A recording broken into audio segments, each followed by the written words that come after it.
नमस्कार, आदाब।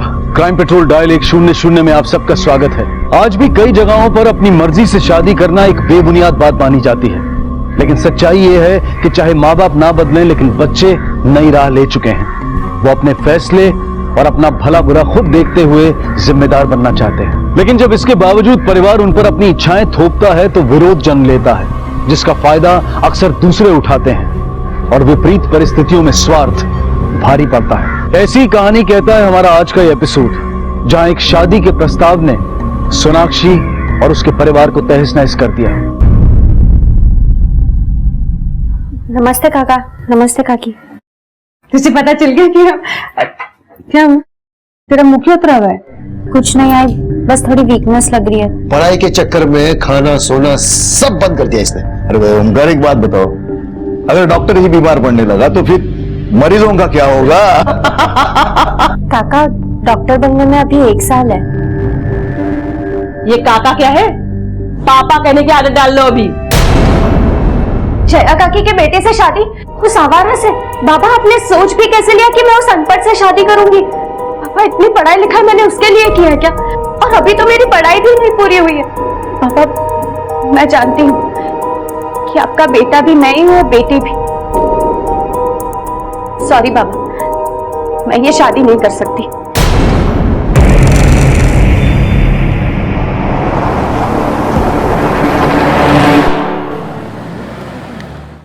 पाटिल बाबू, भाभी, हमने सोनाक्षी से शादी की बात की, लेकिन वो अभी इस शादी के लिए तैयार नहीं है। आपका दिमाग ठिकाने पे है ना? उसे पता भी है अगर ये शादी नहीं होती तो आप लोगों के साथ क्या होगा?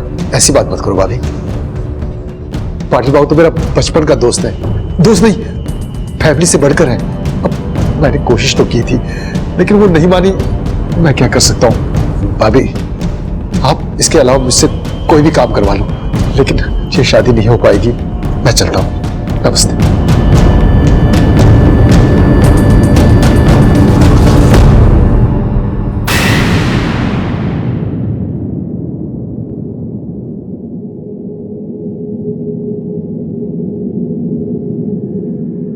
ठीक है। कहाँ जा रहा है? सर, मेरे को बड़े साहब से मिलने का। क्यों मिलना है? बड़े साहब नहीं मिल सकते। सर, मैंने मर्डर देखा है साहब। किसका होता मर्डर और कहाँ देखा था?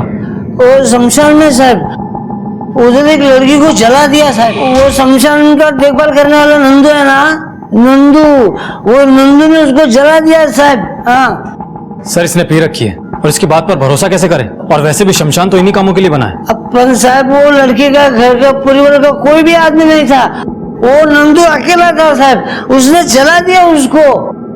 बादरे, एक बार जाके चेक कर लो क्या बोल रहा है ये।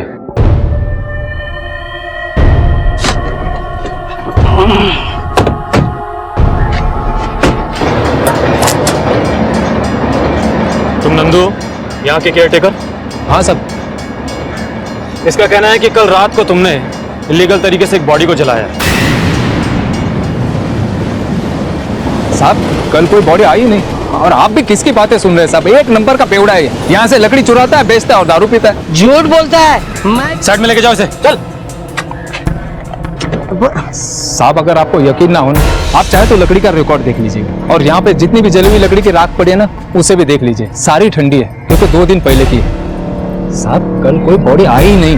तो फिर ये झूठ क्यों बोलेगा? साहब, बेवड़े का सच क्या और झूठ क्या? तुम रहते कहाँ? सब वो लास्ट वाला घर, हाँ वो वाला। अब एक बात बताओ, तुम्हारे यहाँ बिना जानकारी के भी कोई बॉडी जला सकता है? नहीं साहब। साहब, आप भी कहाँ उस बेवड़े की बातें सुन रहे हैं? साहब, ये रात दिन पीके टाइट रहता है। आज तक इसे कभी मैंने होश में देखा ही नहीं।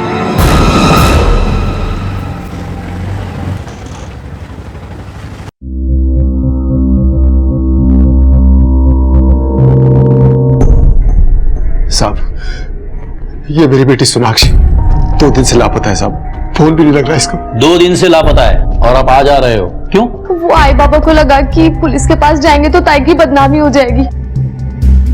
वो 4 दिन बाद ताई की शादी है ना, इसीलिए। चुप बैठ, मैं बात कर रहा था।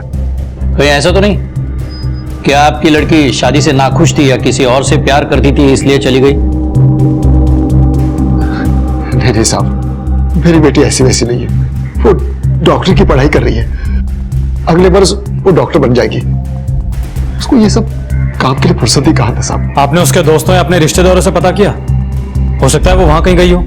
साहब हमने हर जगह पता किया, लेकिन कहीं नहीं गई है साहब। मार्डिक मैडम, ये लड़की का फोटो लो और आसपास के सारे पुलिस स्टेशन में सर्कुलेट करो और उसे कॉल रिकॉर्ड्स और लोकेशन निकलवाओ। Okay sir. अभी आप लोग जा सकते हैं, हम पूरी कोशिश करेंगे उसे ढूंढने की। ठीक है साहब। सर मुझे तो ऐसा लगता है कि लड़की की शादी उसकी मर्जी के खिलाफ हो रही थी, इसलिए वो घर से भाग गई और ये बात हमसे लोग छुपा रहे हैं। मात्रे, एक आदमी हमारे पास आता है और वो कहता है कि उसने एक लाश को जलते हुए शमशान में देखा, और एक फैमिली अपने लड़के की मिसिंग कंप्लेंट देने आते हैं। कहीं इन दोनों में कुछ कनेक्शन तो नहीं? सर, वो आदमी 24 घंटे नशे में रहता है, आखिर हम उसकी बात पर भरोसा कैसे कर सकते हैं? भरोसा नहीं कर सकते, लेकिन उसे लाइटली भी नहीं लेना चाहिए।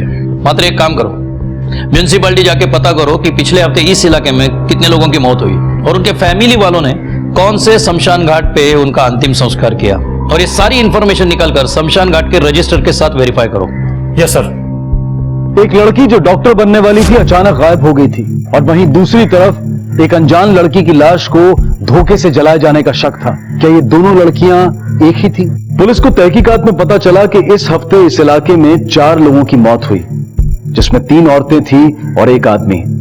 पुलिस ने उनके घर जाकर भी पूछताछ की, यहां तक कि पुलिस ने शमशान घाट में लकड़ियों का वजन करवा के भी देखा कि कहीं चोरी से किसी लाश को तो नहीं जलाया गया वहां, लेकिन कुछ हाथ नहीं लगा।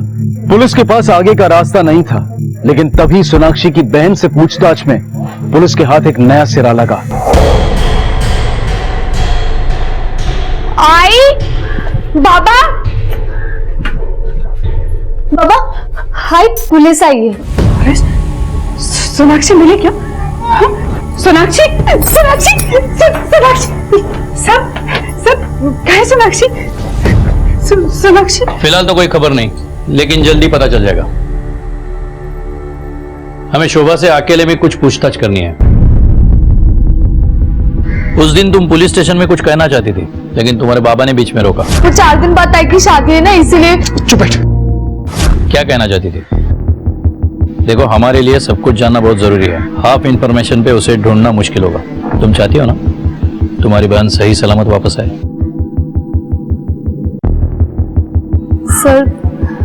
सर ताई शादी से खुश नहीं थी। किससे शादी हो रही थी उसकी? सर, बाबा के दोस्त पाटिल अंकल के बेटे के साथ। अंकल म्युनिसिपल ऑफिसर हैं। सोनाक्षी ने शादी से मना किया था, उसके बाद क्या हुआ?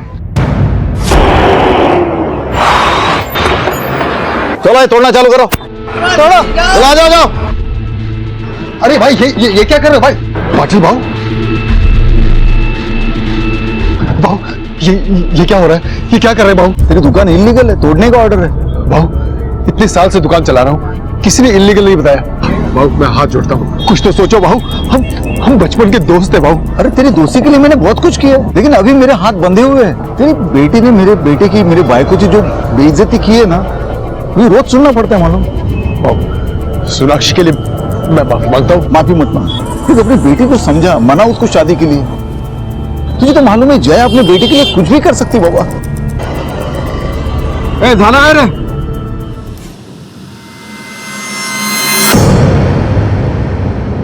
सर, शादी की जिद में अंकल ने बाबा से बचपन की दोस्ती 2 मिनट में तोड़ दी थी। सर, उसके बाद जया आंटी हमारे घर आई और उन्होंने बहुत झगड़ा किया था। जिस MBBS की अखड़ नहीं है, वो हमारी वजह से बनने वाली है। तू वो पैसे मैंने नहीं, बाबा ने आपसे लिए थे, वो भी ये सोचकर कि अपने बचपन के दोस्त से मदद ले रहे हैं। ऐसा फरामोश, ये अकड़ तब कहा थी जब ये तुम्हारा बाप हमारे सामने भीख मांग रहा था। मेरे बेटे में कमी निकाल रही है तू। कमी है इसलिए निकाल रही हूँ। जैसी हालत आपके बेटे की है ना, वो कंपाउंडर बनने के लायक भी नहीं। इस घर से डोली नहीं उठी तो लाश जरूर उठेगी। उसके बाद? सर, फिर अंकल ने बाबा को दिया उधार वापस लेने के चक्कर में पीछे पड़ गए। बाबा पहले से ही बहुत परेशान थे, और उसके बाद ताई अचानक ही घर से गायब हो गई। जिस दिन सोनाक्षी घर से गायब हुई, उस दिन उसके साथ घर में और कौन कौन था? सर सिर्फ आई थी। हाँ सर, मैं थी घर पे। सोनाक्षी मेरे को बोल के गई थी कि वो अपने दोस्त के यहाँ जा रही है। मैं किसके पास गई थी उसका नाम नहीं बताया। अरे उसने नहीं बताया तो तुम तो पूछ सकती थी ना। ऐसी लापरवाह होती है कोई माँ? शांतरा, बताइए प्रकाश पाटिल कहाँ रहता है?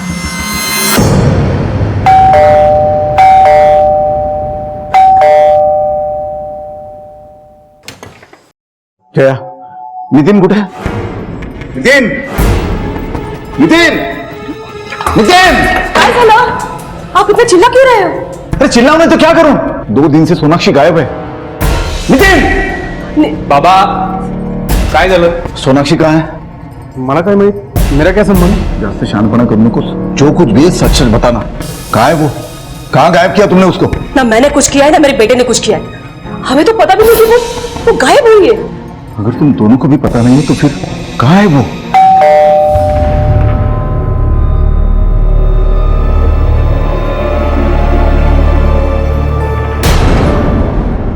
आपको पता है सोनाक्षी गायब हो गई है? नहीं तो कब हुआ ये? 2 दिन पहले। तुम शादी करने वाले थे ना उससे? हो, पर सोनाक्षी ने शादी के लिए ना बोला तो हमने वापस कोई बात नहीं की। बात नहीं की, लेकिन ओमकार की दुकान तोड़ दी। क्यों? क्योंकि वो इलीगल थी तो टूटनी थी। बहुत पुरानी दुकान थी ना। आज पता चला इलीगल थी, इसलिए तोड़ दिया। देखिए, ये म्यूनिसिपैलिटी का मैटर है, पुलिस को इसमें नहीं पड़ना चाहिए। और वैसे भी ये शादी और ये किस्सा हमारे लिए खत्म हो गया है। तुम लोगों के लिए खत्म हुआ होगा, हमारे लिए शुरू हुआ है। ओमकार को पैसे के लिए भी परेशान करते थे ना तुम? परेशान? हम लोग परेशान नहीं सर, हम लोगों ने उससे पूछा था कि वापस कब दोगे पैसे। अब जब कोई रिश्ता ही नहीं बन रहा तो कोई भी पैसों के बारे में तो पूछेगा ही ना। और मुझे लगता है खुद का पैसा मांगना कोई गुनाह तो नहीं है। आपके पास क्या सबूत है कि आपने पैसे दिए थे? ठीक है, अभी हम चलते हैं, पुनः भेटूयात।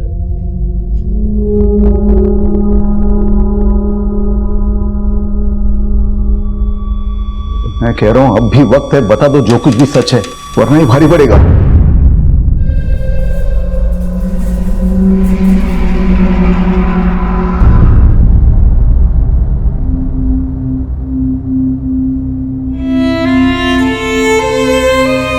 सोनाक्षी! अरे बेटा सोनाक्षी! बाबा, ये देख तेरा डॉक्टर का कोट। थैंक यू बाबा। पहन के तो दिखा, देखे तो सही हमारी बेटी डॉक्टर बनके कैसे दिखेगी। हाँ ताई, पहन के दिखाना प्लीज। अरे ये सिर्फ लैब एक्सपेरिमेंट्स के लिए, इसे पहनने से मैं डॉक्टर थोड़ी बन जाऊंगी। हाँ हाँ पता है, अभी नहीं बनेगी, लेकिन पहन के तो दिखा। जब तू डॉक्टर बनेगी ना, मैं पूरे शहर को मिठाइयां बांटूंगा। पूरे शहर का तो पता नहीं, पर पूरे मोहल्ले में जरूर बांटूंगी। पहनना।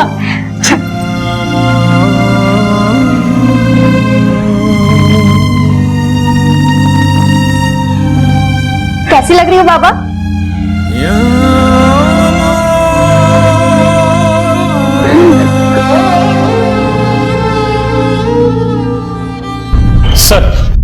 सर ये रहे Sonakshi call records. Sir 1 minute. Sir जिस दिन सोनाक्षी गायब हुई थी उसने नितिन पाटिल के नंबर पर दोपहर 12:20 पर कॉल किया था और 12:25 पर वो चंडिका मंदिर के लिए निकली। इस दौरान उसने नितिन को कई बार कॉल की और 12:40 पर वो चंडिका मंदिर पहुंच गई थी। घर से 10 मिनट की दूरी के फासले पर ही थी और 12:50 पर वो वहां से निकली। तब 1:05 पर उसके नंबर पर एक कॉल आया था। वो नंबर किसी रवि शिंदे के नाम पर रजिस्टर्ड है। 1:15 बजे वो अपने घर वापस पहुंची और 2:15 बजे वो अपने घर से निकली और 2:25 पर टोल नाका के पास उसका फोन ऑफ हो गया था। और हाँ सर, कॉल रिकॉर्ड्स के हिसाब से सोनाक्षी ने नितिन को उस दिन ही कॉल किए थे जबकि रवि शिंदे उसके रेगुलरली टच में था। इन कॉल रिकॉर्ड से बहुत सारे सवाल खड़े हो जाते हैं मात्रे। एक तो ये कि अगर सोनाक्षी चंडिका मंदिर से घर वापस आई थी तो उसकी मां ने हमें यह बताया क्यों नहीं? दूसरा सवाल, अगर वो नितिन से शादी करना ही नहीं चाहती थी तो उसे इतने सारे फोन क्यों किए? तीसरा सवाल, वो चंडिका मंदिर किससे मिलने गई थी? और चौथा अहम सवाल, ये रवि शिंदे है कौन? सर हो सकता है वो सोनाक्षी का बॉयफ्रेंड हो, शायद इसलिए वो नितिन से शादी नहीं करना चाहती। सर ये भी तो हो सकता है कि पाटिल फैमिली के प्रेशर में आकर वो शादी के लिए राजी हो गई हो, या फिर अपने फैमिली के प्रेशर में आकर। इस सब से बचने के लिए सोनाक्षी को एक ही रास्ता दिखाई दिया होगा कि वो रवि के साथ भाग जाए। तुम्हारी रवि के साथ बात हुई? नहीं सर, मैं उसका फोन ट्राई कर रहा हूं लेकिन उसका फोन अब भी स्विच ऑफ आ रहा है। एक मिनट सर। हेलो, क्या? ठीक है, हम अभी पहुंच रहे हैं।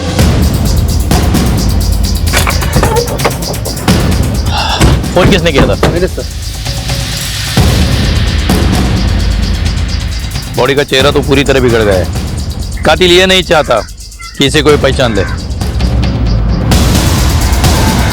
सर ये तो अनिल है, वो बेवड़ा जिसने हमें शमशान में बॉडी जलने वाली कंप्लेंट की थी। तुम इतने यकीन के साथ कैसे कह सकते हो? क्योंकि सर मुझे इसका ये कड़ा अच्छी तरह से याद है। उस दिन बीच बचाव में इसी कड़े से मुझे चोट लगी। लेकिन सर एक बात समझ में नहीं आ रही है कि आखिर इसका खून करेगा कौन और क्यों? मैं भी शमशान घाट का वो केयर टेकर नंदू, क्योंकि इसने उसे अनऑफिशियल तरीके से बॉडी जलाते हुए देखा था, इसलिए ये मुसीबत बन गया था उसके लिए। भगवान सर, बॉडी को पोस्टमार्टम भेजो। Okay sir. हमें शमशान घाट चलना होगा। Yes sir.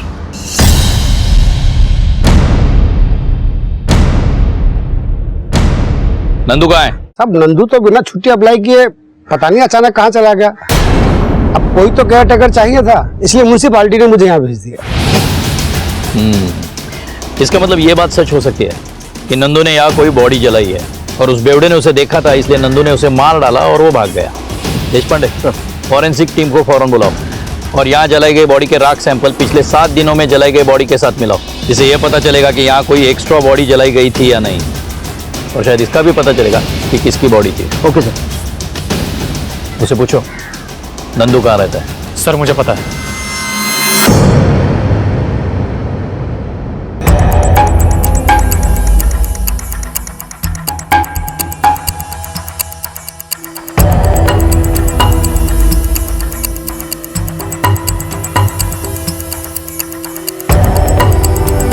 नंदू कहाँ रहता है? इधर रहता है सर।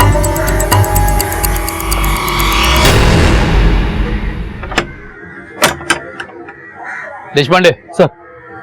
दरवाजा तोड़ दो।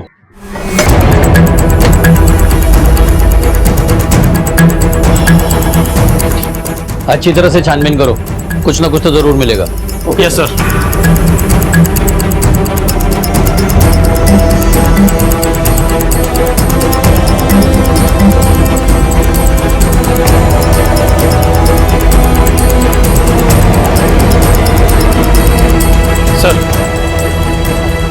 सर ये बैग मिला है और इसमें आईडी कार्ड मिला है।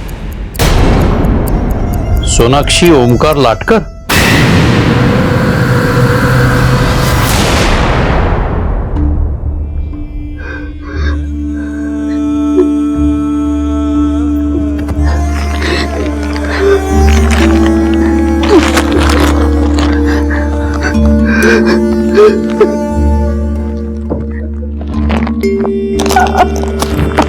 अभी कंफर्म तो नहीं है, लेकिन हमें डाउट है कि ये सोनाक्षी ही है, क्योंकि जो सबूत हमारे हाथ लगे हैं इससे ऐसा लगता है कि ये आपकी बेटी ही है।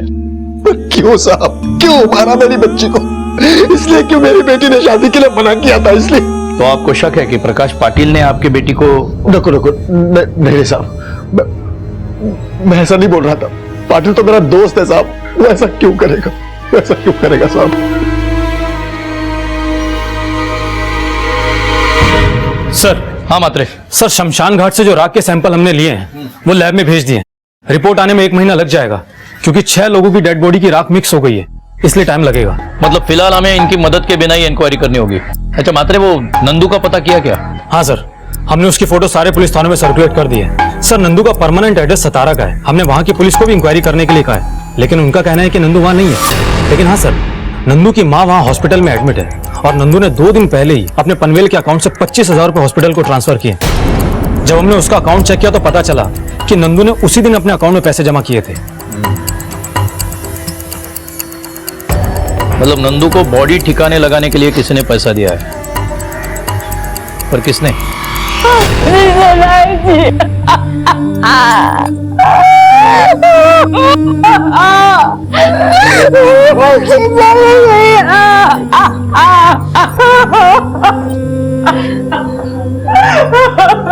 आप लोग जरा बाहर जाइए प्लीज, हमें इनसे कुछ पूछताछ करनी है, प्लीज।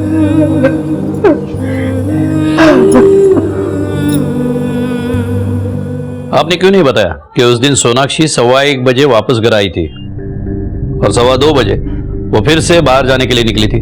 क्योंकि मैं देखी नहीं साहब, मैं खाना खा के सो गई थी। वो कब आई कब गई मुझे कुछ नहीं पता साहब। अजीब माँ है तू, तुम्हारे बच्चे कब आते हैं कब जाते हैं किस हाल में, कुछ पता रहता है कि नहीं? मुझे पता था कि ये सब होने वाला है, मैं एक एक पल की नजर रखती मैं उसमें। शोभा, उस वक्त तुम कहाँ थी? सर मैं कॉलेज में थी। अच्छा, तुम लोग किसी रवि शिंदे नाम के लड़के को जानते हो? सोनाक्षी का फोन स्विच ऑफ होने से पहले उसे आखिरी फोन रवि शिंदे के फोन से आया था। सर वो रवि 12th क्लास में ताई के साथ पढ़ता था और वो लोग बहुत अच्छे दोस्त भी थे। सिर्फ दोस्त थे या और कुछ? सर ताई की तरफ से तो कुछ नहीं था, लेकिन रवि की तरफ से था शायद, क्योंकि ताई की शादी पक्की होने के बाद वो एक बार घर के आसपास दिखा था।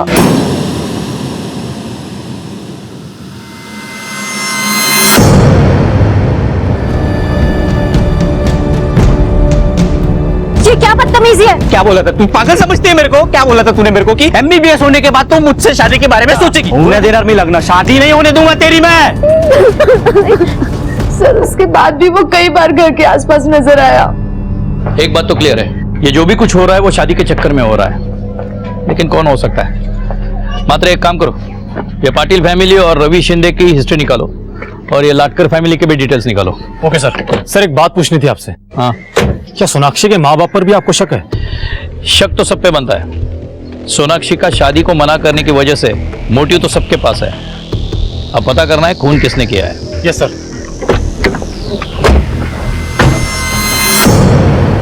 सर रवि बुरा लड़का नहीं है, हाँ थोड़ा सा सेंटी और साइको है। कुछ फर्स्ट ईयर में ही उसने सोनाक्षी को प्रपोज किया था और सोनाक्षी ने कहा कि वो पढ़ाई के बाद उसे जवाब देगी।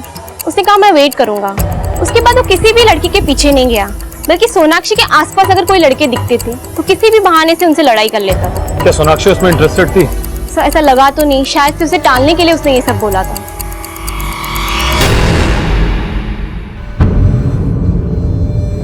I'm sorry ताई, मुझे माफ कर देना। मैंने सोचा भी नहीं था कि जो मैं कर रही हूँ उसका ये रिजल्ट होगा।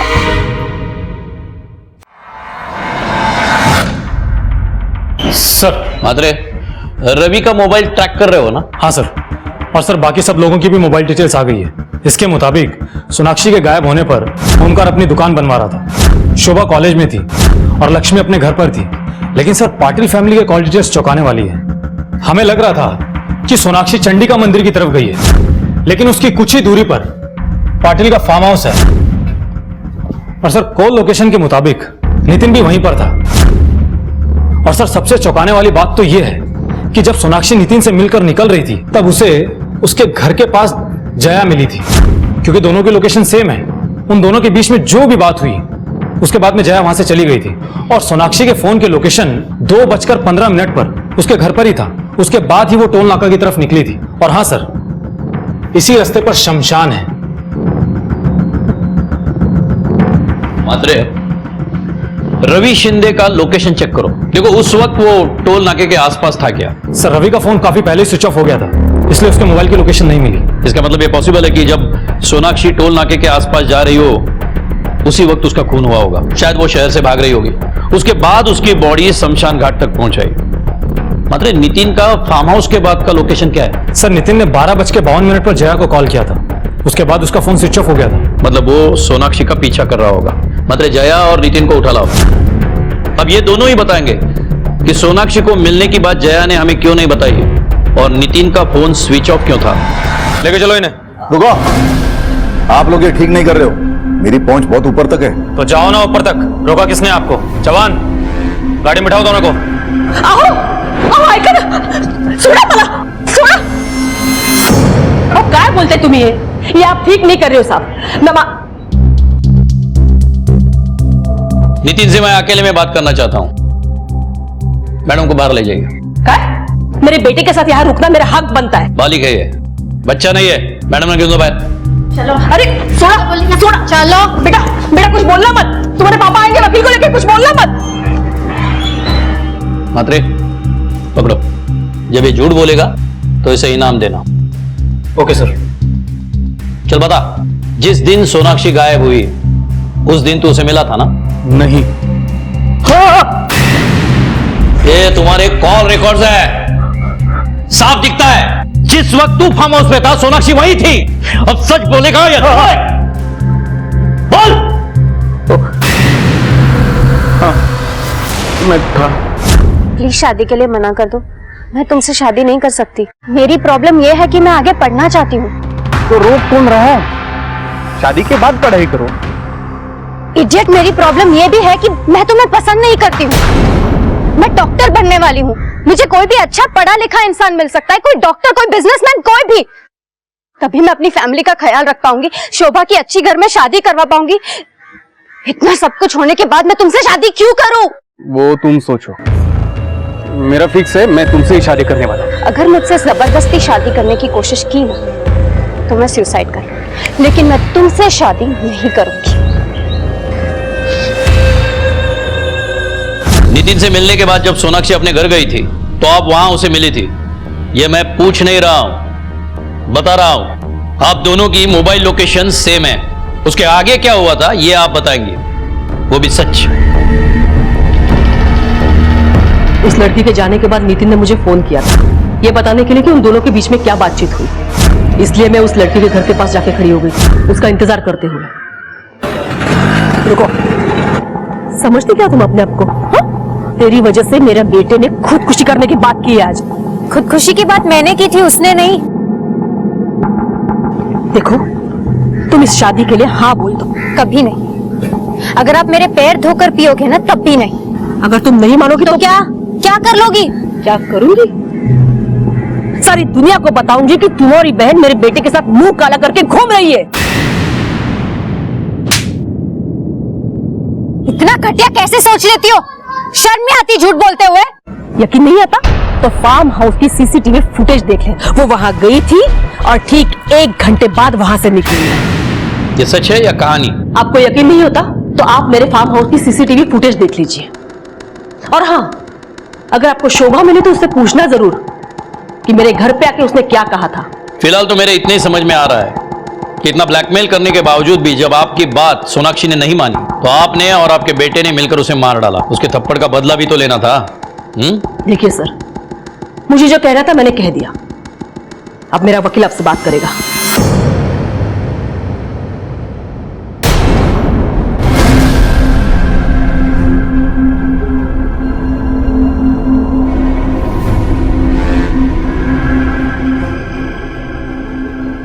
इसका मतलब जया सच बोल रही है। मात्रे, दोनों को जाने दो, लेकिन 24 घंटे नजर रखना उन पे। Yes sir.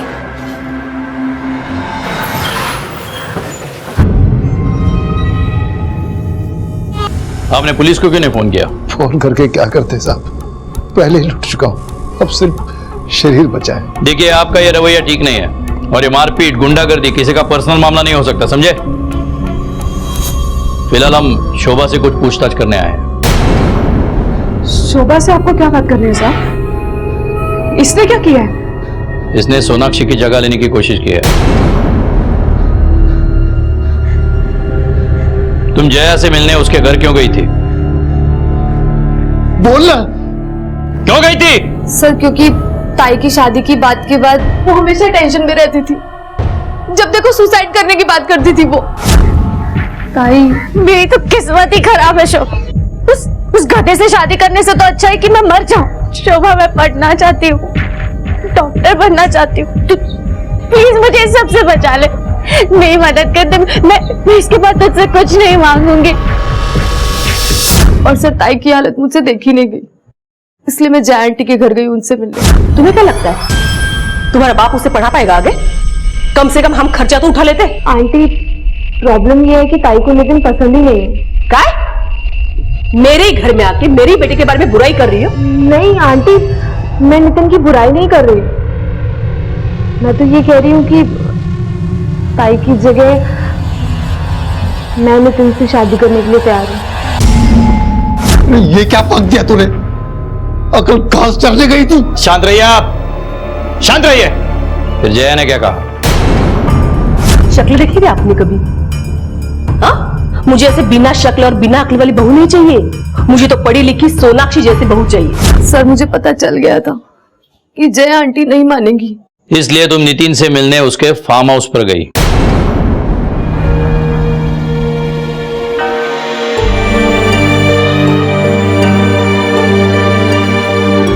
हाँ सर, क्योंकि ताई को बचाने का सिर्फ एक ही तरीका बचा था मेरे पास।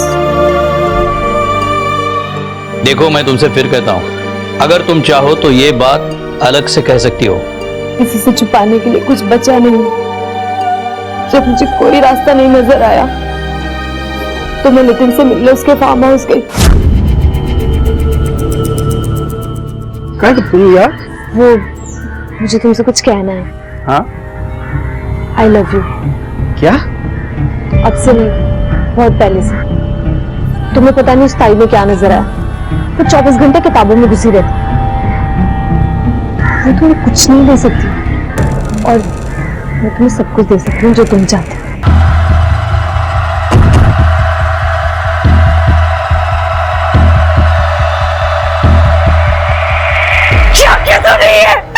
क्या? तुम बात क्यों नहीं कर? तुम बात क्यों नहीं कर? बात क्यों नहीं कर? केला मारो ना कहा? खड़ी हो तुम? क्या तुझे? मैडम मत बन। मैडम देखो जरा। रुक क्या जाओ। जवाब देंगे दुनिया वाले को? रुक जाओ। बात क्यों नहीं कर? क्या बोलेंगे? रुक जाओ। हाय हाय पानी पानी लाओ जल्दी। हाय हाय हाय हाय अंकल हाय चल। हाय हाय।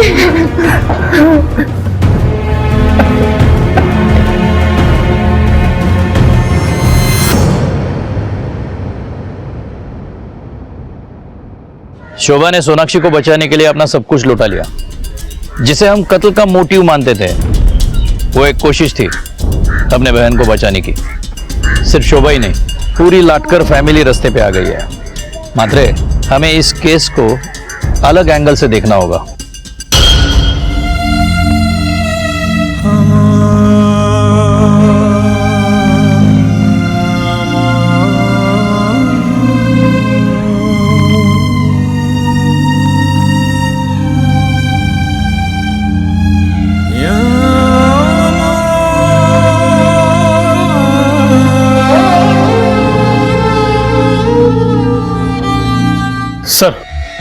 सर म्यूनिसिपैलिटी ऑफिस स्टाफ से एक नई जानकारी मिली है कि ओमकार ने बहुत पहले ही अपनी दुकान के लीगल पेपर बना लिए थे, लेकिन पाटिल ने उन पर कभी साइन नहीं किए। सर शायद ये प्लानिंग उसके दिमाग में बहुत पहले से थी। इसका मतलब सोनाक्षी पे उन लोगों की नजर बहुत पहले से थी। हो सकता है सर। और हाँ सर ये भी तो हो सकता है कि जया सोनाक्षी को नहीं मना पाई तो नितिन ने प्रकाश के साथ मिलकर ये क्राइम किया हो। बिल्कुल हो सकता है। मात्रे उठाओ उसे। वैसे भी ओमकार को मारपीट करके उसने क्राइम तो किया है। शोभा को बुलाओ और पाटिल पे केस लॉन्च करो। Yes sir. साहब आप बोलते तो मैं लाटकर से माफी मांगने के लिए तैयार हूँ साहब। उसको पैसा भी दे दूंगा, उसकी दुकान भी लगवा दूंगा। वो सब तो तुझे करना ही पड़ेगा। पहले ये बता सोनाक्षी को कैसे मारा? सोनाक्षी को मैंने नहीं मारा साहब। वो टाइम में मैं तो नौकरी पे था ना। तूने नहीं, तेरे आदमियों ने मारा होगा। सब मैं म्यूनिसिपैलिटी में नौकरी करता हूँ साहब। मेरा कोई गैंग नहीं है साहब। अच्छा, नंदू गुरु को कैसे जानते हो? नंदू गुरु मैं नहीं जानता साहब, पहली बार नाम सुना इसका। नहीं जानता? नहीं। लेकिन वो तो म्यूनिसिपैलिटी का वर्कर है। म्यूनिसिपैलिटी में तो 400 से 500 लोग काम करते हैं। हर किसी को मैं जानता नहीं ना।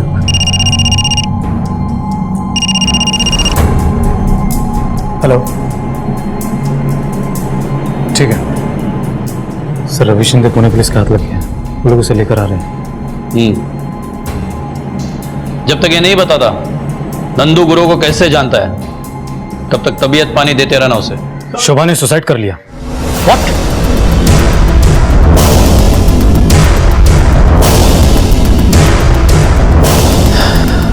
मात्रे बॉडी को पोस्टमार्टम भेज दो और ये चाकू फिंगरप्रिंट के लिए फॉरेंसिक भेजो। Okay sir.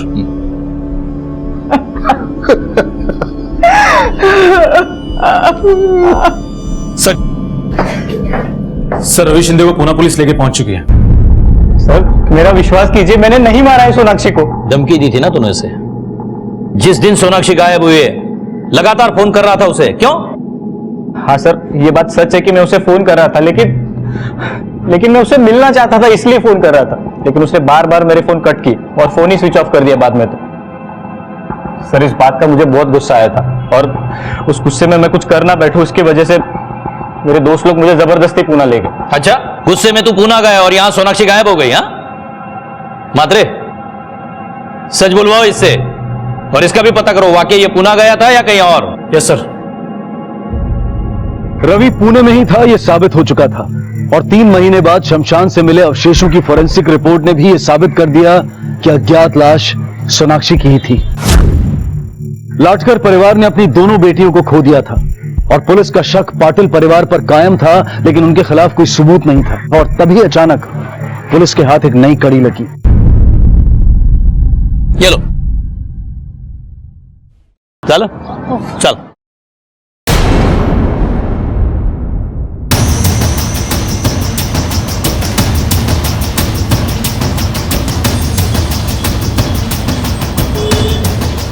काय झालं?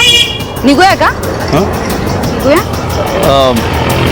मुझे एक अर्जेंट काम है, तुम रिक्शा से आगे चली जाना। ठीक है चालेल।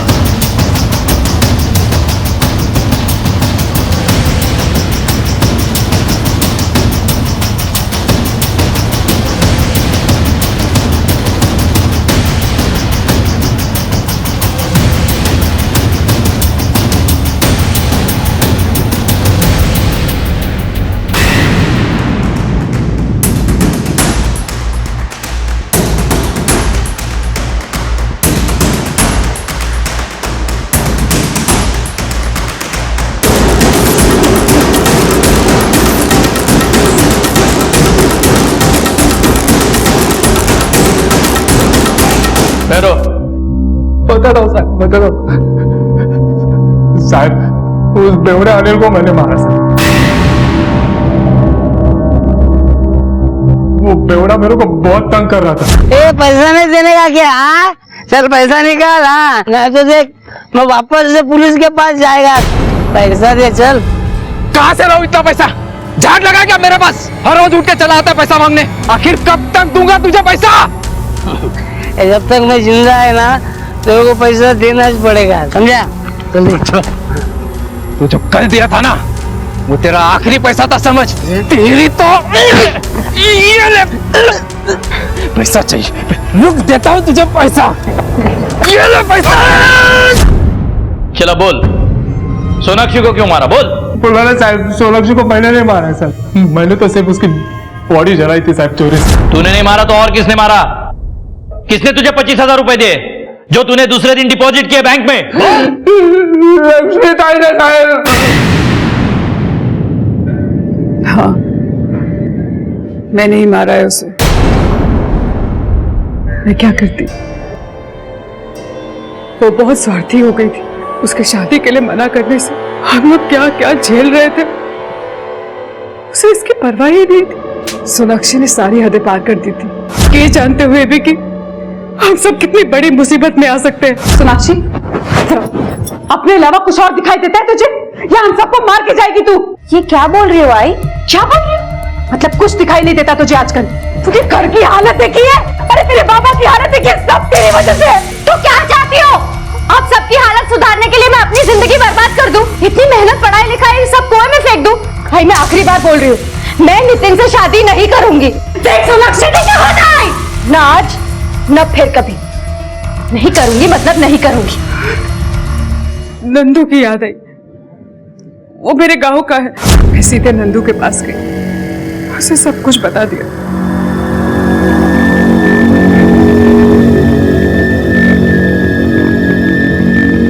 अपने दोस्त की एक वैन लेके आया और सोनाक्षी की लाश कूड़े में डाल के ले गया। सोनाक्षी स्वार्थी नहीं थी, उल्टा वो अपना हक चाहती थी। तुमने कोई अच्छा काम नहीं किया, बल्कि एक होनहार पढ़ लिख कर कुछ बनने का सपना देखने वाली लड़की को मार डाला है, जो तुम्हारी बेटी थी। लक्ष्मी को सोनाक्षी के कत्ल के लिए और नंदू को सबूत मिटाने और अनिल के कत्ल के लिए गिरफ्तार किया गया। ये दोनों इस वक्त जुडिशियल कस्टडी में हैं। बच्चों को माँ बाप के प्रति अपनी जिम्मेदारी समझनी चाहिए, वहीं माँ बाप को भी बच्चों को समझने की जरूरत है।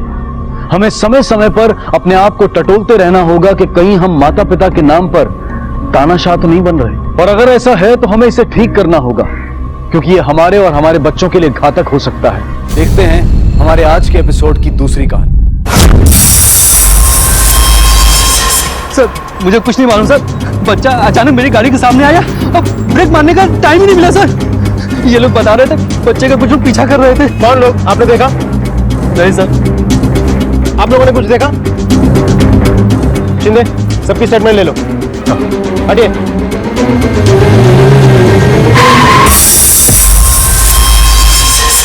बच्चे की उम्र करीब 9 से 10 साल होगी। हॉस्पिटल ले जाने से पहले उसकी मौत हो चुकी थी। डॉक्टर्स के डिक्लेरेशन के बाद हमने बॉडी को पोस्टमार्टम के लिए भेज दिया। कुछ ऐसा मिला जिससे बॉडी की शिनाख्त हो सके? नहीं सर, लेकिन मौके पे मौजूद कुछ लोगों का कहना है कि कुछ गुंडे उसका पीछा कर रहे थे, लेकिन ना ही किसी ने उनकी शक्ल देखी और ना ही किसी ने बच्चे को बचाने की कोशिश की। पिछले 15 दिनों में 9-10 साल के जितने भी बच्चों की मिसिंग कंप्लेंट दर्ज हुई है, सबका पता करो।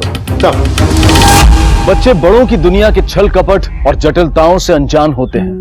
उनका मन ऐसे छल कपट से दूर अपनी मासूम दुनिया में मग्न होता है, लेकिन कभी कभी उनकी यही मासूमियत उन्हें किसी अनदेखी मुसीबत में डाल देती है। ऐसी मुसीबत जिससे वो अनजान होते हैं, और कभी कभी ये मुसीबतें इतना विकराल रूप ले लेती हैं कि उनकी जान पर बनाती है।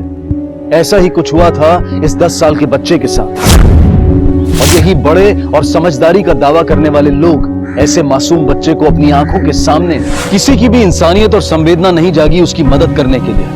आखिर कौन था ये बच्चा, और कौन थे वो लोग जिनसे वो अपनी जान बचाकर भाग रहा था लेकिन बचाने में नाकामयाब रहा था? आखिर इस 10 साल के बच्चे ने ऐसा क्या कर दिया था?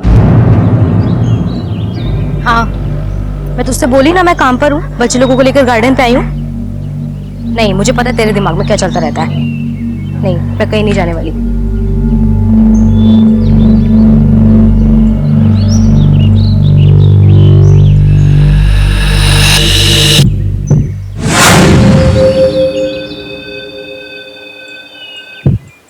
गिरना नहीं, हाँ? मैं भी आ रही हूँ। मम्मी, मम्मी, मम्मा, मम्मा, मम्मा, मम्मा, क्या हुआ सुजी बेटा? ऐसे चिल्ला क्यों रही है? वो पीयू को कोई उठा के लेके गया। क्या? पीयू को कौन उठा के ले गया उसे? वो सामने वाली आंटी। इसे सर नहीं उतरी? अरे मेरी वाइफ आपके बच्चों को क्यों उठाएगी? बोलने से पहले सोचो तो सही, क्या बोल रहे हो? उन्होंने नहीं उठाया है। इन्होंने देखा, इन्होंने देखा, वॉचमैन ने देखा, सबने देखा, सबने। क्षितिज, क्या हुआ? क्षितिज, क्यों गए? मुझसे सब नहीं उतरी, पीयू को लेकर कहीं चली गई है। देखो, आपको कुछ गलतफहमी हुई है। रीना ऐसा कर ही नहीं सकती। बहुत तंग कर लिया तुमने। आज तक तुम्हारी उम्र का लिहाज करके मैं चुप था, लेकिन बहुत बर्दाश्त से बाहर चली गई है। अगर तेरी बीवी ने कुछ नहीं किया है तो सारे बिल्डिंग के लोग यहाँ पे, वो कहाँ पे? हाँ, देखिए तमीज से बात कीजिए, वो कहीं काम से गई है। देखिए मिस्टर अग्निहोत्री, बहाने मत बनाइए। अरे आज तो आपने हद कर दी, आप इसे इग्नोर मत कीजिए। अभी के अभी पुलिस कंप्लेंट कीजिए आप। अरे हाँ क्षितिज, हमें अभी के अभी पुलिस स्टेशन चलना चाहिए। चलो। मम्मा, I'm sorry, मैं पीयू के साथ ही थी और I'm sorry। नहीं बेटा नहीं, इसमें तुम्हारी कोई गलती नहीं है। तुम एक काम करो, तुम माला आंटी के साथ घर जाओ। हाँ, मैं और पापा भी थोड़ी देर में आते हैं। हाँ?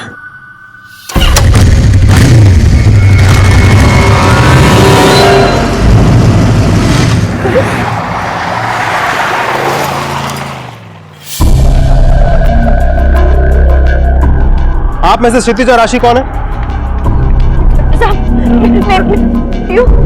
मैं क्षितिज हूँ। और ये मिसेस अग्निहोत्री है, ये हमारी बच्ची को लेके भाग गई थी। हाँ हमें पता है, ये आपकी बच्ची को हमारे पास लेकर आई थी, और आप दोनों का अगेंस्ट कंप्लेंट है कि आप बच्चों के साथ अत्याचार करते हैं, मारपीट करते हैं उनके साथ।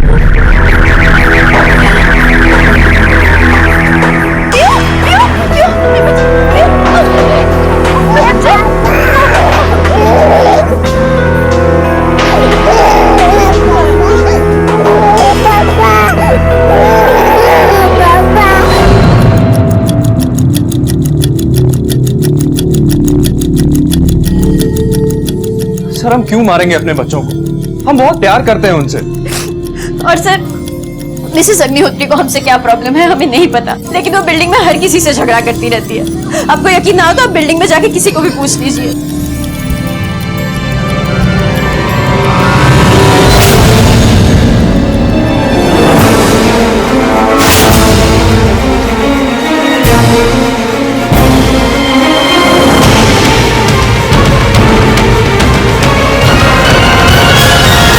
मिसेस अग्निहोत्री की तो आदत है दूसरों के मामले में टांग अड़ाने की।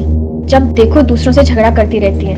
और जब से राशि और क्षितिज ने उन्हें पीहू की बर्थडे पार्टी पे नहीं बुलाया था, तब से तो वो उनके पीछे ही पड़ गई है हाथ धोकर। सर, अभी पिछले 2 हफ्ते पुरानी बात है। दरवाजा खोलो, खोलो दरवाजा।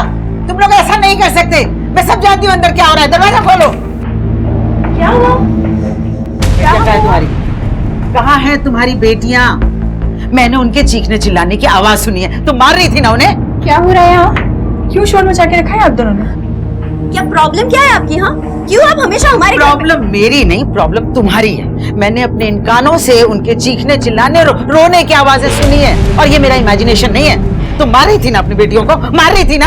आप प्लीज हमारे घर में आके दखल अंदाजी मत करिए। प्लीज यहाँ से निकल जाइए अभी के अभी। देखिए, हमने बिल्डिंग के कई लोगों से बात की, सभी का यही कहना है कि सिर्फ आपका वहम है, असल में ऐसा कुछ नहीं है। तो इसका मतलब मैं बेवकूफ हूँ जो इस तरह की? प्लीज शांत हो जाइए, वरना मुझे उन लोगों की बातों पर यकीन करना होगा कि प्रॉब्लम आप में है, उनमें नहीं है। So please please calm down, शांत हो जाओ। आपको क्या लगता है? सर, मैं ठीक से कुछ कह नहीं सकता, लेकिन मैं हमेशा इसे समझाता हूँ कि दूसरे के मामले में क्यों पढ़ना है। सर, बच्चे की उम्र 10 साल थी। पोस्टमार्टम रिपोर्ट से यह साबित हो जाता है कि बच्चे की मौत एक्सीडेंट से हुई थी, लेकिन बच्चे के शरीर पर जो निशान थे वो कम से कम 10 से 15 दिन पहले के थे। मतलब कोई तो था जो उसे टॉर्चर कर रहा था, और शायद वो उसी से अपनी जान बचाकर भागने की कोशिश कर रहा था। लेकिन प्रॉब्लम यह है कि किसी ने भी उन हमलावरों को गौर से देखा नहीं कि डिस्क्रिप्शन बता सकते। अमोल, एक बार फिर से उस एरिया के लोगों से अपने तरीके से पूछताछ करो। कोई तो होगा जिसने उन हमलावरों में से किसी एक का चेहरा देखा होगा। मिसिंग केसेस रिकॉर्ड से कुछ हाथ लगा जिससे बच्चे की शिनाख्त हो सके? नहीं सर, इस बच्चे का चेहरा बुरी तरह से बिगड़ चुका है, इसलिए समय ज्यादा लग रहा है। इस बच्चे की डिस्क्रिप्शन जिससे भी थोड़ा बहुत मैच होता है, हम उन लोगों को डीएनए टेस्ट के लिए भेजा। दृष्टि तावड़े नाम की एक औरत को शिनाख्त के लिए भेजा गया, लेकिन हमें कुछ चीजें मिली हैं। देखिए, ये चीजें हमें लाश के पास से मिली। क्या ये चिराग की? नहीं, ये सामान उसका नहीं, वो जिंदा है। वो मुझे छोड़कर नहीं जा सकता। क्या मैं जा सकती हूँ प्लीज? एक मिनट, उससे पहले आपको डीएनए टेस्ट के लिए जाना होगा ताकि ये कंफर्म हो सके कि ये बॉडी चिराग की नहीं। मैंने बताया ना कि वो बच्चा मेरा नहीं है, तो फिर ये सब। सॉरी, मैं कोई डीएनए टेस्ट नहीं करवाऊंगी। ठीक है, जाइए।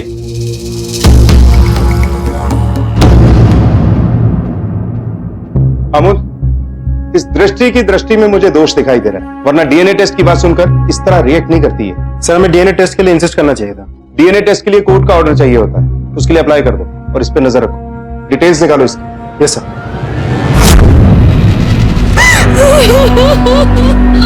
मैडम जी, क्या हुआ?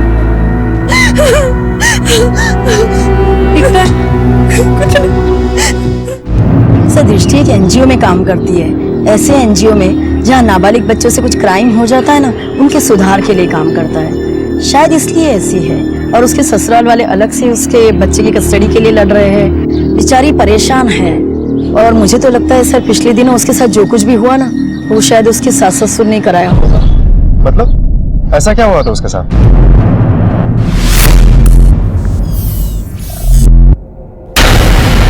अरे, ये क्या हो गया? कौन फेंका ये सब?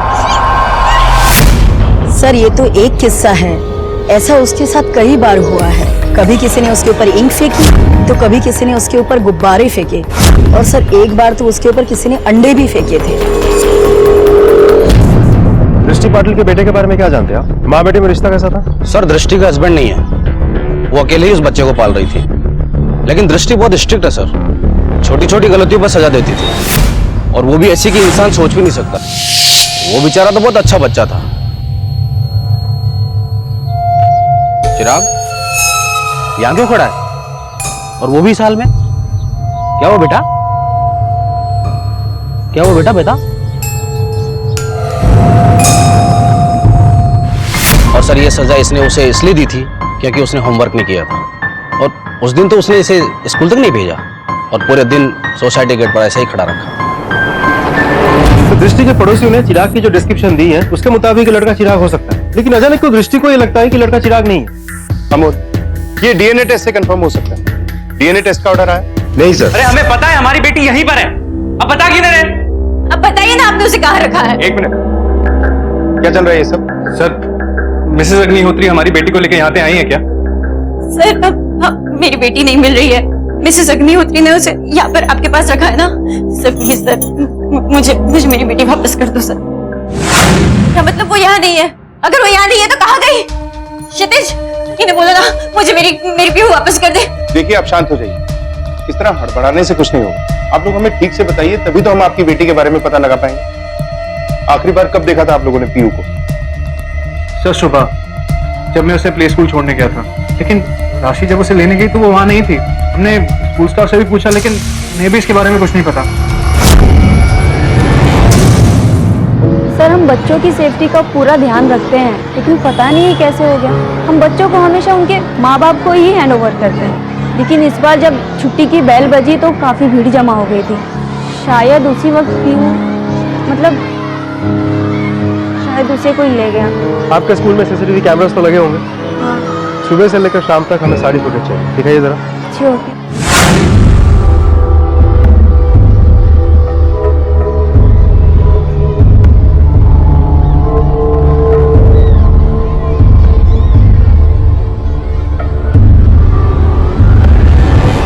स्कूल के सीसीटीवी में दिख रहा है कि आपकी बेटी किसी की तरफ गई थी, लेकिन भीड़ की वजह से पता नहीं चल पाया कि वो है कौन। सर मैं यकीन के साथ कह सकता हूँ कि वो औरत कोई और नहीं, मिसेस अग्निहोत्री ही है। आपने ऐसा सोचा भी कैसे कि मैं बच्ची को किडनैप करूंगी? ठीक है, पिछली बार मैंने उसे उठा लिया था, लेकिन सीधे आपके पास लेकर आई थी ना। सर हम तो सुबह से दोनों घर से बाहर ही नहीं निकले, क्या तो वॉचमैन से पूछ सकते हैं? मुझे पता है कि उन्होंने ही अपनी बेटी के साथ कुछ गलत किया है। आपने कभी सुची को देखा है? कितना शांत रहती है वो बच्ची, कभी किसी से कोई शिकायत नहीं करती, कोई मस्ती नहीं करती है, और इतनी छोटी बच्ची इतनी समझदार हो सकती है? मैं आपको फिर से बोल रही हूँ कि उन्होंने ही पीहू के साथ कुछ किया है। आप कम से कम सुची को तो बचा लीजिए प्लीज। बेटा आप अपने मम्मी पापा को प्यार करते हो ना? मैं मेरी मम्मी पापा से बहुत प्यार करती हूँ। और आपके मम्मी पापा भी आपसे प्यार करते हैं? वो भी मुझसे बहुत प्यार करते हैं। बेटा वो दोनों पीयू से भी प्यार करते हैं? वो दोनों पीयू से भी बहुत प्यार करते हैं। कभी डांटते या मारते नहीं? कभी नहीं डांटा, कभी भी नहीं मारा। वो बहुत अच्छे हैं, हमें स्कूल में ले जाते हैं, हमें चॉकलेट खिलाते हैं।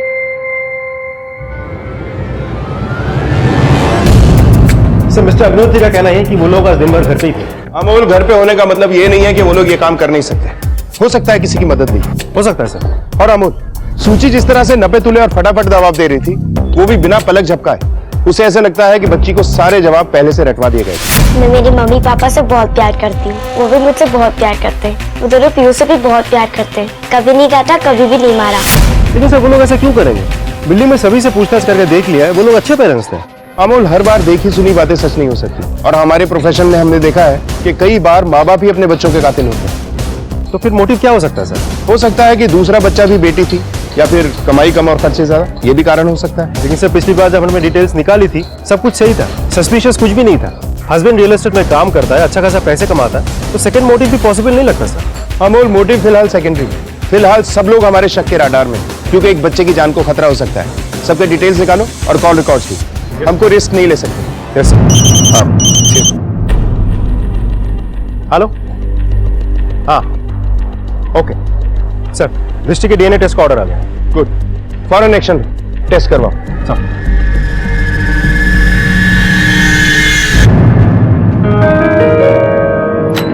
अंदर आ सकता हूँ? जी आइए। Thank you. सब मेरे बेटे के बारे में कुछ पता चला? नहीं, आपके बेटे के बारे में तो कुछ पता नहीं चला, लेकिन हमें आपके डीएनए टेस्ट का ऑर्डर मिल गया। DNA test? वो मेरा बेटा हो ही नहीं सकता, मैंने कहा ना आपसे। देखिए वही पता करने के लिए हमें ऑर्डर मिला है, और ये भी साबित हो जाएगा आप कितना सच बोल रही हो और कितना झूठ। और इन सब के बाद भी अगर आप डीएनए टेस्ट करवाना नहीं चाहती हो तो आई एम सॉरी, हमें आपको अरेस्ट करना पड़ेगा। ठीक है, मैं आ जाऊंगी। सर रुकिए सर। जी बोलिए।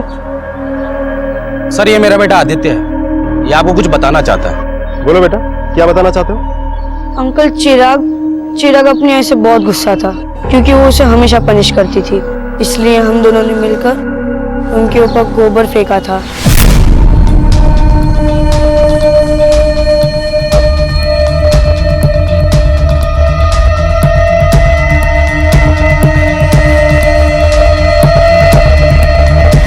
सर जिस दिन चिराग गायब हुआ था ये उसके साथ उसके घर पे ही था।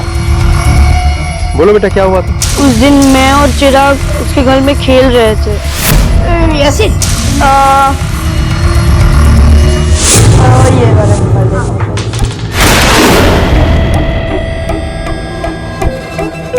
मम्मी, आप इतने जल्दी आ गए?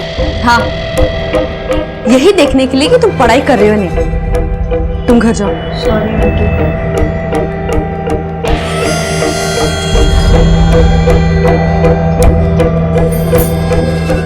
बहुत हो गई तुम्हारी मस्ती। सर जब ये इसने मुझे बताया तो मैंने इसे बहुत डांटा। देखिए, बिल्कुल भी जरूरी नहीं है कि हम बच्चे को हर बात डांट के या मार के ही समझाएं। प्यार से भी हम समझा सकते हैं। और इन सब के बावजूद भी इसने जो किया बहुत बहादुरी का काम किया। बेटा, you are brave boy, God bless you. Police का शक सही साबित हुआ। चिराग वाकई अपनी मां की वजह से घर छोड़कर भागा था। वो उसके अनुशासन में रखने और एक आदर्श बच्चा बनाए जाने की ट्रेनिंग से तंग आ चुका था। अक्सर माता पिता के मन में यह अजीब धारणा घर कर जाती है कि बच्चों को सिर्फ डांट डपट कर और मार पीट कर ही अनुशासन सिखाया जा सकता है, पर वो ये भूल जाते हैं कि इस तरीके से बच्चे या तो डरते हैं या फिर नफरत करने लगते हैं। अनुशासन में रखने का यह तरीका कभी नहीं हो सकता कि आप अपने बच्चे को प्रताड़ित करें। और दृष्टि सारी हदें पार कर चुकी थी, और अगर डीएनए रिपोर्ट से साबित हुआ कि वो लड़का चिराग था तो दृष्टि कभी अपने आप को माफ नहीं कर पाएगी। देखिए, डीएनए रिपोर्ट से ये साबित हो चुका है कि वो बच्चा चिराग ही था जिसकी एक्सीडेंट में मौत हुई। देखिए, आपके मना करने से अब कोई फायदा नहीं है। सच्चाई क्या है बता दीजिए। देखिए, मैं समझ सकता हूं कि माँ बाप के लिए अपने बच्चे को खोने का दुख कितना दर्दनाक होता है, खासतौर पे जब ये पता हो कि बच्चा अपनी ही गलती की वजह से गया, लेकिन अब पछताने से कोई फायदा नहीं। तो जा चुका है, अब कभी वापस नहीं आएगा। वो नहीं जा सकता, मेरी गलती की सजा उसे नहीं मिल सकती। मैंने मारा मेरे बच्चे को, मैंने मारा मेरे बच्चे को। मेरी वजह से वो घर छोड़ के भागा था, मेरी वजह से उसकी जान चली गई, मेरी वजह से मारा मेरा बच्चा।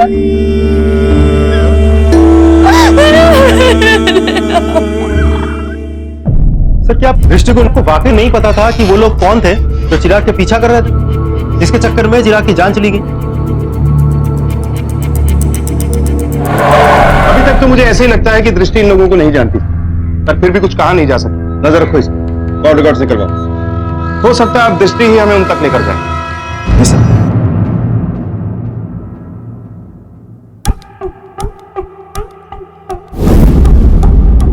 शाबाश, वेरी गुड।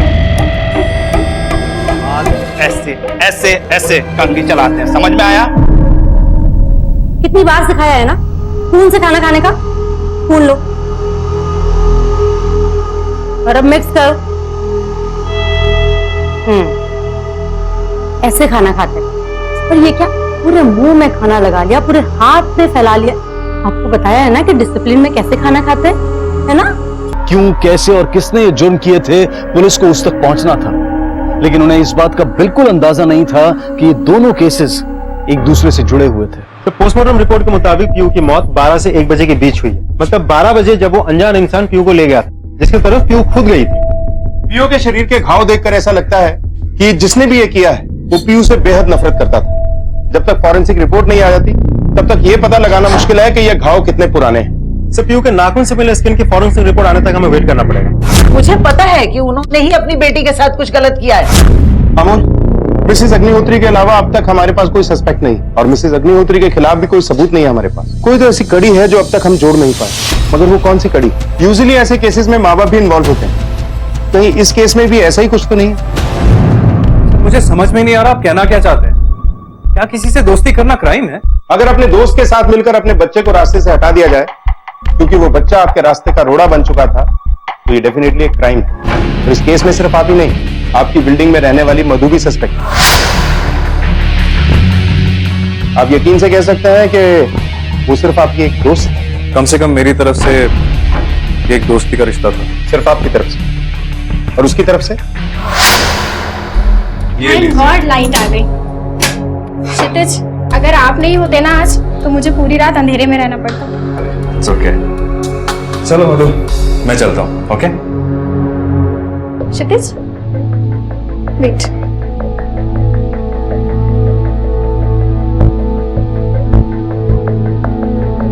जाने से पहले थैंक यू ड्रिंक नहीं पियोगे? मैं वैसे भी अपना अकेलापन दूर करना चाहती हूँ। बहुत अकेला फील करती हूँ। मधु प्लीज, मुझे लगता है मुझे चलना चाहिए। सर, उसने मुझे दूर कर दिया था। उसने तुम्हें दूर कर दिया था? कहीं इसीलिए ही तो नहीं तुमने उसे उसकी बेटी से दूर कर दिया? सर, ये आप क्या कह रहे हैं? मैंने ये जानबूझकर नहीं किया था, बस हो गया था। और सर, उसके लिए बाद में मुझे रियलाइज भी हुआ, इसलिए मैंने नेक्स्ट डे जाकर क्षितिज से माफी भी मांगी। सर, मुझे लगता है कि अगर कोई इन्वॉल्व है तो वो है माला, काम वाली बाई। क्योंकि सर, जिस दिन मिसेस अग्निहोत्री ने पीहू को उठाया था, उसी दिन राशि और क्षितिज ने माला को काम से निकाल दिया था। और हाँ सर, आज जब सबने माला को काम से निकाल दिया तो सिर्फ मिसेस अग्निहोत्री ने ही उसे काम पे रखा हुआ है। साहब, मैं उस दिन मदद की थी मधु मैडम की पीहू को उठाने में।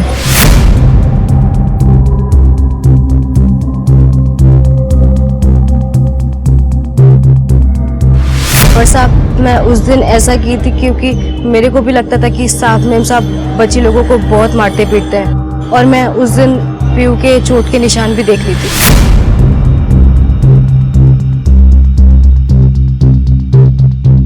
स्पोर्ट्स के निशान तो सबको होते हैं। पर मैं उधर बोलने वाली कौन होती थी साहब, इसीलिए फिर मैं अग्निहोत्री मैडम के पास गई और उनको जाके सब बताया। उनको तो पहले से ही शक था कि वो लोग बच्ची लोगों को बहुत मारते पीटते हैं। मैं अग्निहोत्री मैडम को बोली थी साहब कि उनको जो करना है करे, पर जब तक वो पीहू को आपके पास लाती तब तक सारे निशान चले गए थे। इसीलिए मैं और भी डर गई थी साहब कि अगर किसी को मालूम पड़ा कि मैं भी इन सब में हूँ तो मैं तो गई। चल जा। हाँ बोल। टाइम आ गया कि क्षितिज और राशि से दोबारा से बात की जाए। चलो। आप एक्सक्यूज मी सर। हेलो, ठीक है सर। चिराग के केस में एक इंपॉर्टेंट लीड हाथ लगी। ठीक है, तुम वहां जाओ, मैं यहां देखता हूँ। सर चलो। आप ऐसे कैसे कह सकते हैं? मैं अपनी पीहू के साथ ऐसे क्यों करूंगी? देखिए सर, आप मेरी बच्ची के कातिलों को ढूंढने के बजाय मुझे पर शक कर रहे हैं। सर, राशि ठीक कह रही है। आप हम पे शक करने के बजाय प्लीज अपनी इन्वेस्टिगेशन सही डायरेक्शन में ले जाइए ताकि आप कातिल को जल्दी पकड़ सकें। ठीक है, अगर आप लोग इतना जोर दे के बोल रहे हैं तो हम एक बार को मान लेते हैं कि आप लोग अपनी बच्चियों के साथ मारपीट नहीं किया करते थे। लेकिन अगर आप लोगों की मौजूदगी में हमारी कांस्टेबल पाटिल सूची को चेक करे कि कहीं कोई चोट के निशान तो नहीं, तो आप लोगों को कोई एतराज तो नहीं होगा? पाटिल,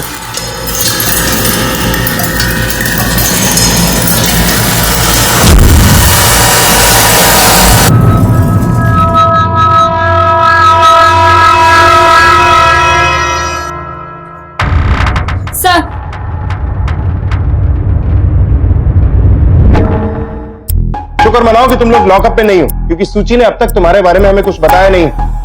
और पीहू की बॉडी पे जो निशान मिले हैं उनके बारे में हमें कुछ पता नहीं लगा, और उसके नाखूनों में जो स्किन मिली है अभी तक उसकी फॉरेंसिक रिपोर्ट नहीं आई। लगी हो तुम लोग, लेकिन ज्यादा देर के लिए नहीं रहोगे। इसलिए झगड़ा करने से अच्छा है कि ये बताओ कि अपनी बच्चियों को क्यों मारा पीटा करते थे। शायद तुम लोगों की सजा कुछ कम हो जाए। लेकिन सर, आप ही सोचिए, मैं अपनी बच्चियों को क्यों मारूंगी? वो इसलिए कि इन बच्चियों के चक्कर में काम छोड़ के तुम्हें घर पे बैठना पड़ा था, और इसी फ्रस्ट्रेशन में तुम मारा करती थी अपनी बच्चियों को। सर, आप ऐसा कैसे बोल सकते हैं? मेरी बेटियां मेरे लिए सब कुछ है। मैं मजबूरी में नहीं, खुशी से उनका ध्यान रखती थी। मैं उनसे बहुत प्यार करती हूँ। इसीलिए एक 7 साल की बच्ची को एक 3 साल की बच्ची का ध्यान रखने के लिए लगाया हुआ था तुमने। और जब सूची पीयू का ठीक से ध्यान नहीं रख पाती होगी तो पनिशमेंट के तौर पे तुम उसे मारती होगी। पीयू की मौत के तुम प्राइम सस्पेक्ट हो। जैसे ही तुम्हारे खिलाफ सबूत मिल जाएगा तुम सलाखों के पीछे होगे। ये आजाद हो तुम लोग। लेकिन बहुत जल्द मुलाकात होगी।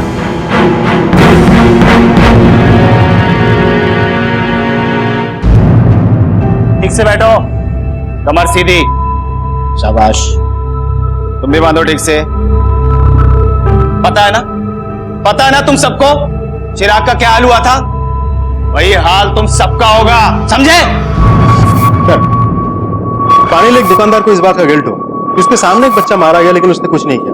इस गिल्ट से बाहर आने के लिए उसने उसका हुलिया बताया। ये रहा स्केच। हमने खबरों को अलर्ट कर दिया और इस स्केच को भी हर जगह सर्कुलेट कर दिया। अमोल, चिराग की मां को थाने बुलाओ कि उसे ये स्केच दिखाते हैं। हो सकता है वो इसे पहचानती हो, लेकिन उसे ये बताना नहीं है कि उसे थाने क्यों बुलवाया गया। हो सकता है अचानक ये स्केच देखकर हड़बड़ा कर वो कुछ बोल दे। ओके। देखिए, हमारे पास उस आदमी का स्केच आया है जो उस दिन चिराग का पीछा कर रहा था। आप उसे देख के बताइए कि क्या आप इस आदमी को जानते हैं? मैं उसे कैसे पहचानूंगी? देखिए, हम आप पे कोई इल्जाम नहीं लगा रहे। हम बस इतना चाहते हैं कि आप इसे ध्यान से देखिए। शायद इस आदमी को आप जानते हो, इससे कोई पुरानी दुश्मनी हो, आपके ससुराल की तरफ से कोई हो, या हो सकता है कि आपके एनजीओ से कोई कनेक्शन। इसे कहीं देखा तो है, याद नहीं आ रहा। याद करने की कोशिश कीजिएगा, जैसे याद आ जाए इन्फॉर्म कीजिए।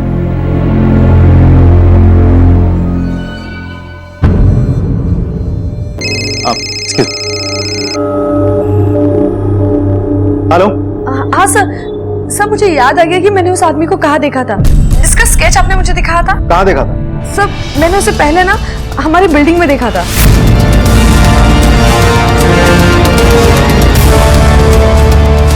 और कल मैंने उसे पान वाले की शॉप के पास देखा।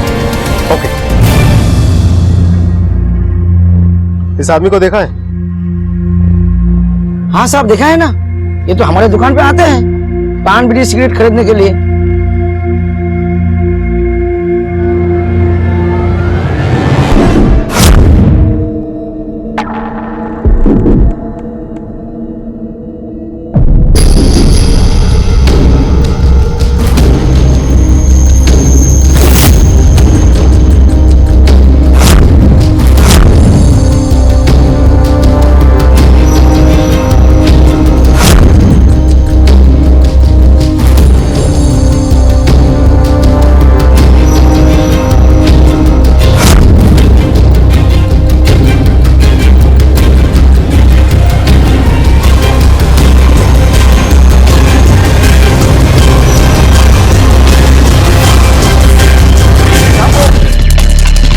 बच्चों को देखो।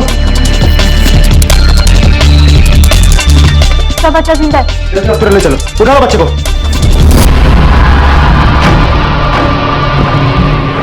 चिराग का केस लगभग सुलझ चुका था, लेकिन अब तक ये नहीं पता चल पाया था कि चिराग परम तक कैसे पहुंचा था और परम बच्चों को ऐसी ट्रेनिंग क्यों दे रहा था। जी बताइए, क्या बात? सर, राशि को अचानक से कुछ बात याद आई। हम शायद जानते हैं कि वो कौन है जिसने हमारी पीयू के साथ ऐसा किया हो। जी बताइए, कौन हो सकता है? सूची ऐसा कर सकती है। क्या आपने कहा था कि सूची पीयू का बहुत ध्यान रखती है? वो सब तो है सर, लेकिन मुझे याद आया कि जिस दिन पीयू गायब हुई उस दिन सूची स्कूल नहीं गई थी। तो आपके कहने का मतलब ये है कि सूची अपनी बहन से इतनी नफरत करती थी कि उसने पीयू की जान ली। सर, सूची को 3 साल पहले हमने अडॉप्ट किया था। 3 साल पहले भी वो इतनी ही परफेक्ट थी, ना कोई जिद, ना कोई बदतमीजी, बच्चों वाली कोई बात ही नहीं थी सर। हमें भी ये थोड़ा अजीब सा लगा, लेकिन फिर मैं प्रेग्नेंट हो गई और हम इतने खुश थे कि इस बात को हमने ध्यान ही नहीं दिया।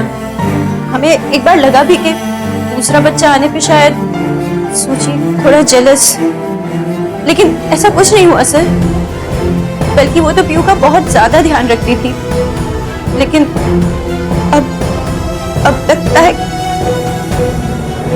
पीयू के केस में तमाम तरह के उतार चढ़ाव देखने को मिले, लेकिन अब जो परत खुली थी उस पर विश्वास करना मुश्किल लग रहा था। क्या एक 7 साल की बच्ची अपनी बहन से इस कदर नफरत कर सकती है कि उसे छुपकर प्रताड़ित करे? या उसकी जान तक ले ले। लेकिन चोट के निशान तो सूची के बॉडी पर भी मिले हैं। अगर पीयू को उसने चोट पहुंचाई तो सूची को किसने मारा? अमोल, जहां से सूची को गोद लिया गया था उस अनाथ आश्रम से पता करो कि सूची किस तरह की लड़की है। Yes sir.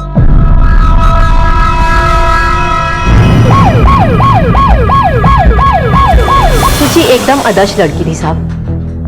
उसने कभी किसी को परेशान नहीं किया, इसीलिए तो इतने सारे बच्चों के बीच में उसे सबसे पहले गोद दिया गया। अब आपके स्टाफ के साथ बात कर सकते हैं? जी बिल्कुल।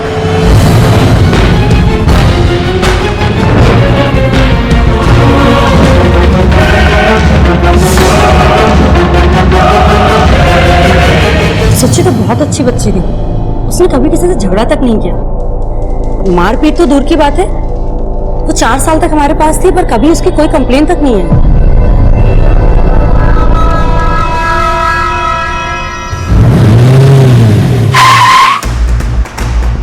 सर, अनाथ आश्रम में सबका यही कहना है कि सूची बहुत अच्छी बच्ची थी, वो ऐसा कुछ कर ही नहीं सकती। इसका मतलब है कि उसके माँ बाप खुद को बचाने के लिए सूची पे झूठा इल्जाम लगा रहे हैं।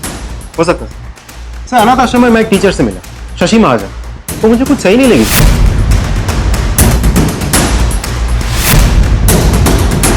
अमोल उस टीचर पे नजर रखो, हो सकता है उसके पास कोई इंफॉर्मेशन है और वो हमसे छुपा रही है। Yes sir. पुलिस पीयू के केस को भी हल करने की उम्मीद में थी और वो अपनी मंजिल के काफी नजदीक भी थी। और जब पीयू के नाखूनों में मिले मांस की फोरेंसिक रिपोर्ट आई तो उन्हें उनकी मंजिल मिल गई थी। लेकिन जो सच सामने आए वो कल्पना से भी परे थे और पुलिस को जिस बात का डर था वो सच साबित हुआ। सर, परम के साथ वालों ने मुंह खोला, कुछ बताया? अभी तक तो नहीं सर, लेकिन कोशिश जारी है। वैसे पीयू के नाखून से मिले स्किन की फॉरेंसिक रिपोर्ट आ चुकी है सर।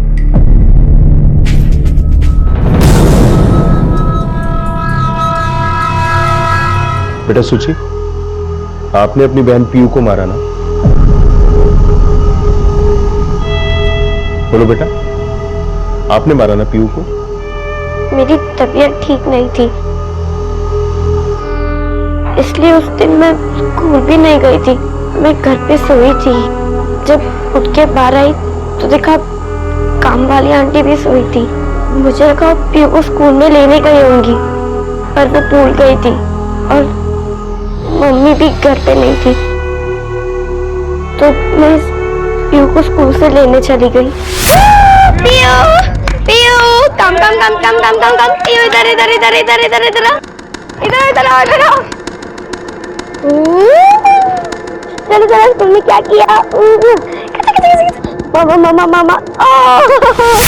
सूची बेटा, पीयू तुम्हें अच्छी नहीं लगती थी ना, इसीलिए तुम उसे मारती थी? नहीं नहीं, वो मेरी बहन थी, मैं उसे बहुत प्यार करती थी। मैं तो बस उसे डिसिप्लिन में रखती थी, जैसे मैं खुद को रखती हूँ, जैसा मुझे उन्होंने सिखाया है। उंगली पकड़ो दीदी की उंगली पकड़ो, चलो।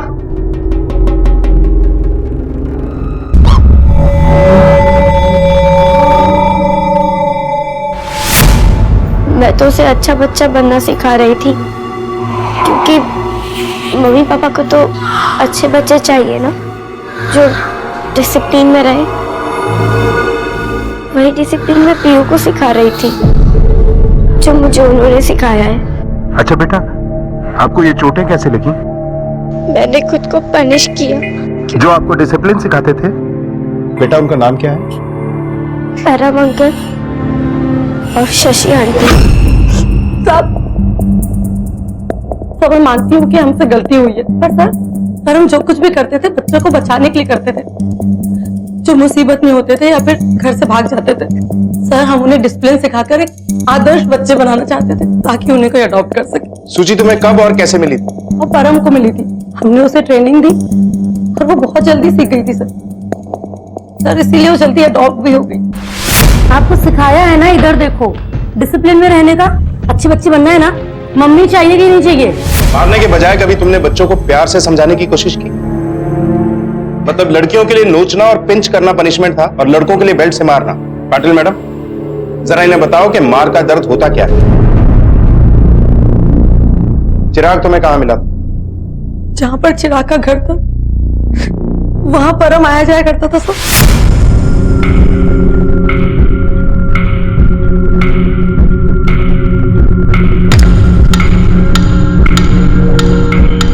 जिस दिन चिराग अपने घर से भागा और हम उसे सीधा हमारे पास ले आया और हमने उससे कहा कि अगर वो डिसिप्लिन में रहेगा, हमसे ट्रेनिंग लेगा तो हम उसे अच्छे माँ बाप दिलवाएंगे। और वो बहुत एग्रेसिव था सर, किसी की बात नहीं सुनता था। पर हमने उसका पीछा किया और चिराग का एक्सीडेंट हो गया। ये सब तुमने पैसों के लिए किया? पैसों के लालच में ना जाने कितने बच्चों की जिंदगियां बर्बाद कर दी। इसके लिए काम करती? कौन देता था तुम्हें पैसे? पैसों के लिए नहीं सर, मैं तो अपनी माँ के लिए करती थी। मेरी माँ बच्चों को परफेक्ट बनाना चाहती थी, इसलिए मैं भी उनको ट्रेनिंग देती थी। कौन है तुम्हारी माँ? मैंने ये सब इसलिए किया ताकि बच्चों को फैमिली मिल सके, उन्हें माँ बाप का प्यार मिल सके। तेरा मार कर, टॉर्चर करके। अगर जरा सी तकलीफ देके बच्चों को माँ बाप को प्यार मिल सकता है, उन्हें फैमिली मिल सकती, तो उसमें बुरा क्या है? आप नहीं जानते अनाथ क्या होता है, मुझसे पूछिए। 18 साल की उम्र में अनाथ आश्रम वालों ने घर से बाहर निकाल दिया। फैमिली क्या होती है, बच्चे क्या होते हैं, ये तब पता चला जब मेरी शादी हुई।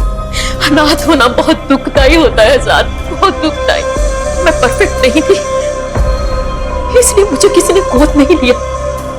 ने कभी उन बच्चों की भीड़ देखी है, सिर्फ इस बात का इंतजार करते हैं कि कब कोई आए, उन्हें अपनाए, उन्हें घर मिले, माँ बाप मिले। आप नहीं जान सकोगे साहब, आप नहीं जान सकोगे अनाथ होता क्या है। किसी को परिवार देने के लिए उसकी जिंदगी नहीं छीनी जा सकती। और हम जानते हैं कि तुम्हारे इस खेल में बहुत से बच्चों की जान गई, और जो बचे उनकी मासूमियत को तुमने हमेशा के लिए खत्म कर दिया। तुम्हारा ये तरीका, तुम्हारी ये सोच किसी भी ढंग से सही नहीं है।